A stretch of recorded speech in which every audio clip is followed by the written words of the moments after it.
त्यातले प्रश्न हे फुटलेले आहेत।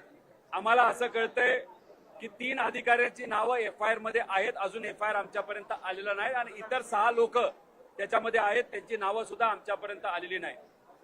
आपण सगळ्यांनी एक गोष्ट जाणून घेतली पाहिजे, 1997 ला एमपीएससीचा पहिल्यांदा पेपर फुटला होता पीएसआयचा, आणि त्यावेळेसचे अध्यक्ष जे होते एमपीएससीचे, काय नाव होतं त्यांचं, कर्णिक, त्यांना जेलमध्ये टाकलं होतं, 1.5 वर्ष जेलमध्ये होते।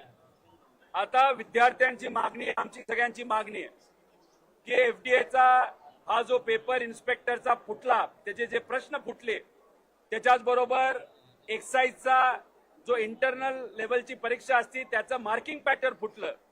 त्यामुळे एमपीएससीचे आत्ताचे जे अध्यक्ष असतील, सेक्रेटरी असतील, यांनी नैतिक जबाबदारी स्वीकारून या महिन्याच्या अखेरेपर्यंत राजीनामा द्यावा आणि राजीनामा दिल्यानंतर एक स्वच्छ प्रतिमेचा, ज्याची प्रतिमा लोकांना माहिती आहे की स्वच्छ आहे, अशा व्यक्तीला अध्यक्ष म्हणून तिथं बसवावं। आणि आम्ही अजून एक विनंती करतो की हे तपास आहेत, एफआयआर आहे, ह्या सगळ्या गोष्टी तुम्ही पब्लिक करा, लपून ठेवू नका। कालच्या पत्रामध्ये एकाच विद्यार्थ्याला हा पेपर हे प्रश्न देण्यात आले असं सांगितलंय, ते साफ खोटे आहे। अनेक लोकांची नावं आम्ही दिलेली आहेत, एक एक पेपर हा 40-40 लाख रुपयाला तिथं गेलेला आहे। त्यामुळे हा जो भ्रष्टाचार आहे, एमपीएससीचा पेपर कधीच फुटत नव्हता, 1997 नंतर आता तो पहिल्यांदा फुटलेला आहे।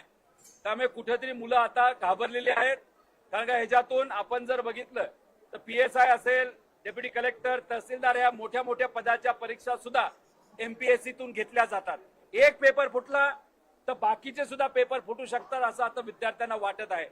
त्यामुळे इथं चांगला अध्यक्ष असणं महत्वाचं आहे, आणि पेपर घेत असताना हे चुकीचं उदाहरण आहे की एक पेपर ऑफलाईन पद्धतीने तिथं फुटला कारण अधिकाऱ्यांनी फोडला, पण याच्यात आम्हाला येणाऱ्या परीक्षा ह्या ऑफलाईनच पाहिजे, ऑनलाईन नको, ही आमची ठाम मागणी आहे। फक्त अध्यक्ष हा चांगल्या प्रतिमेचा या आमच्या आयोगाला तुम्ही द्यावा अशी सरकारला सुद्धा विनंती करतो। त्याच्याच बरोबर सामान्य प्रशासनाचे जे मंत्री आहेत